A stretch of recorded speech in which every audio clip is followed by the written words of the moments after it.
Welcome to Byte-Sized Tech, where we like to blend casual conversations with insightful discussions on all the latest in technology and gadgets.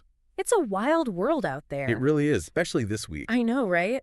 Like every week there's something new that comes out and you're just kind of like, wait, hold on, what just happened? It's moving so fast. And this week we've got AI that's basically becoming like a digital Da Vinci.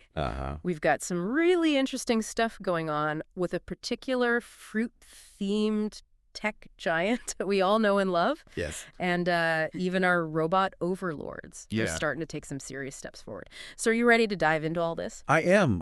It's a very fascinating time to be watching all of this unfold. We're seeing technologies that were once just kind of like theoretical possibilities. Yeah. They're starting to have real impacts on our lives. Absolutely. So let's unpack some of these developments. What do you think? Let's get into it. Sure. So first up, something that just like completely blew my mind. Google's new Gemini 2.0 Flash image editing tool. Now we're all used to AI creating images out of thin air. Yeah. Right? Like that's been the big thing. You just type in some words and boom, you've got It thinks whatever you want. crazy picture. Pretty much. But this feels different somehow. Right. So if they took that idea and said, okay, how do we make this useful? Exactly. Instead of just generating something brand new, it's all about taking a picture you already have and then you can edit it just by having a conversation. It's almost like you're talking to a photo editor. That's a great way to put it. What's really significant here is the amount of control you have. Right. You can make really precise changes instead of just generating a whole new image. Right. So imagine this. You have one picture of a product and you need to show it from different angles. Like you're trying to sell something online or something. Exactly. Yeah. You could just ask the tool to do that for you. You don't need to take a bunch of pictures. You don't need to learn any fancy software. You can just chat with it. That's wild. It is. It's a much more back and forth process than what we've seen with AI image generation before. That's so cool. Yeah. And I heard there were some pretty funny hiccups when they were testing this thing out. Oh, yeah. Something about like trying to get a Disney robot to face the right person. Right. Which led to some unexpected results. Do you know anything about that? I do. Those early experiments were pretty amusing, but they actually teach us a lot. It's not easy to translate our everyday language into visual changes. It's hard to tell a computer exactly how you want a picture to look. Right. So those funny mistakes actually help the AI learn and get better. It's a reminder that even the smartest AI is still learning. Gotcha. So it's like teaching a kid, right? Yeah. They're going to make mistakes along the way. Exactly. But you got to be patient with them. Exactly. You got to guide them. But then you see what they're doing with this co-drawing tool from Google Creative Lab, and it kind of all clicks. Yeah. You know, you can just doodle something really basic, really rough. Right. And then Gemini 2.0 will jump in and start drawing with you. Yeah. It's almost like having a creative partner. Right. They've shown examples of people using it to create these incredible battle scenes, adding color to simple sketches, even coming up with completely new characters. Right. It just seems so natural and intuitive. It is. And I think this points to a future where AI isn't just a tool, it's more like a collaborator. Okay. It helps people who might not be artists express themselves creatively, and it helps artists take their work even further. So for someone like me, who's not exactly a Photoshop wizard, why should I care about this? That's a great question. Well, think about it.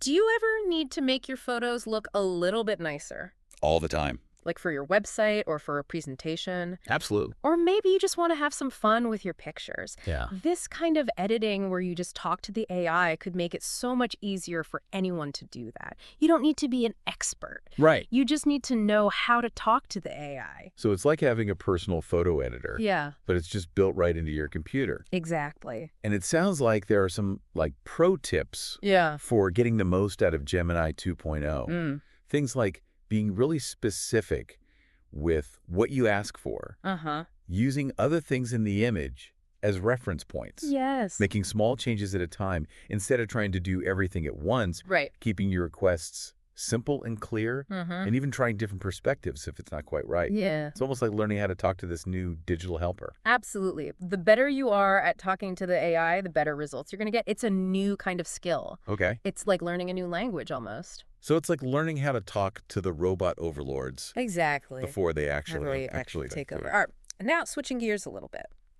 From visual AI to something a little bit more wordy. Okay. I saw this really interesting trick on Reddit about how to get ChatGPT to give you better answers. Okay. So the idea is you ask it to describe a specialist in a certain field, like in just 20 words. Okay. And then you take that description and you create a 4-sentence prompt that you paste into a new chat. And apparently, this makes ChatGPT act like an actual expert that you can have a conversation with. Interesting. What do you think about that? I think it's fascinating how people are figuring out these little tricks to get more out of these AIs. It's like they're learning how to think like the AI and how to give it the right instructions to get the best results. So by giving it a specific role, like you're a specialist in this. You're basically telling it to use a certain part of its brain to answer your questions. Right. Instead of just giving you general information, it's going to give you more detailed and specific answers. So it's like you're not just asking for facts anymore. You're asking for an expert opinion. Exactly. That's really cool. It is. Okay, let's talk Apple. On the audio front, they're finally bringing lossless and ultra-low latency audio to the AirPods Max when you plug them in with a USB-C cable. So for most people, lossless audio basically just means better sound quality. Right. Yeah. It means you're getting a much clearer, more accurate sound. Okay. Closer to what the artist intended. Okay. But that low latency part, that seems like it would be a really big deal for gamers in particular. Absolutely. For gamers, every millisecond counts. You need to hear what's happening in the game as it's happening. And low latency makes sure there's no delay between what you see and what you hear. That was like, you're really in the game. Exactly. Okay. But then there's all this talk about the Apple Watch SE maybe being in trouble. Really? Yeah, apparently they were thinking about making it with a plastic case to cut costs. Okay. But the design team wasn't having it. Yeah. And the operations people weren't seeing enough savings compared to aluminum. It sounds like they're in a tough spot. Yeah, that's a tricky situation. Apple is all about premium materials and design. Right. And a plastic Apple Watch just wouldn't feel right. Yeah, it feel like a downgrade for a lot of people. Exactly. And it sounds like Apple has some bigger AI-powered plans for the Apple Watch down the road. Okay. There's talk of adding cameras, so you could do things like identify objects and translate text. That's interesting. They've tried to give the watch more features before, with kind of mixed results. What makes you think AI would be the key this time? Well, AI is getting much better at understanding images and text. Okay. And the new Apple Watch chips are powerful enough to run those AI models right on the watch. So you don't need to be connected to the internet all the time. Exactly. So you could point your watch at something and it could tell you what it is. That's cool. Or translate a sign for you in real time. That would be super useful when you're traveling. Absolutely. Speaking of things that might be watching us or at least helping us around the house, Tesla is aiming to start making their Optimus humanoid robots this year. Wow. And they have some pretty big plans for production in the next few years. Okay. We're talking tens of thousands of robots. That's ambitious. That's a huge jump. It is. It's a big challenge to go from making a few robots to making thousands of them. Right. But if Tesla can pull it off, it could really change the way we think about robots. And there's another robotics company, 1X, that's planning to test out their Neo-Gamma humanoid robots in a few hundred homes by the end of next year. Oh, okay. What I thought was interesting was that they're planning to use teleoperators at first. Teleoperators? Yeah. So these are real people who can see what the robot is seeing, but only if the customer gives them permission.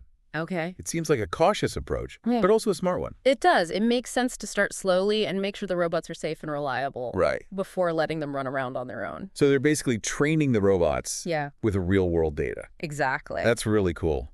It is. It's fascinating to see these different approaches to humanoid robots.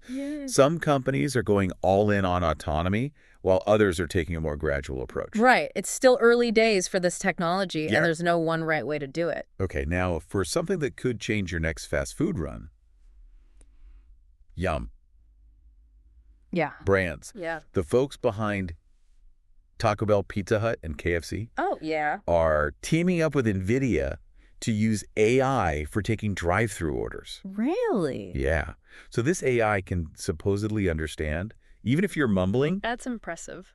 Figure out what you want from the menu. And even learn your preferences over time. That's smart. That's starting to roll this out next month. Wow. So the next time I'm craving a taco, I might be talking to a robot. You might be. Yeah. And who knows, maybe it'll even suggest something new that you'll love. That's a good point. Okay, last but not least, a quick heads up for anyone who has a Samsung soundbar from 2024. Okay. There was a recent software update that caused some problems and bricked some units. Oh, no. Yeah, but the good news is Samsung is offering free repairs for affected soundbars, even if they're not under warranty anymore. That's good to hear. It's good to see a company taking responsibility for their mistakes. It is. Well, that's been a whirlwind tour of some of the most exciting and interesting things happening in tech right now. From AI that can edit your photos to robots that might one day be doing our chores. There's a lot to take in. It's clear that technology is just going to keep changing faster and faster. Absolutely. And it's all connected, you know? Right. AI, wearables, robotics. It's all coming together to create something new. So with all this amazing tech emerging, what's one thing you think people should really be paying attention to as we move forward? That's a good question. I think the most important thing is to be aware of how all of this is becoming part of our everyday lives.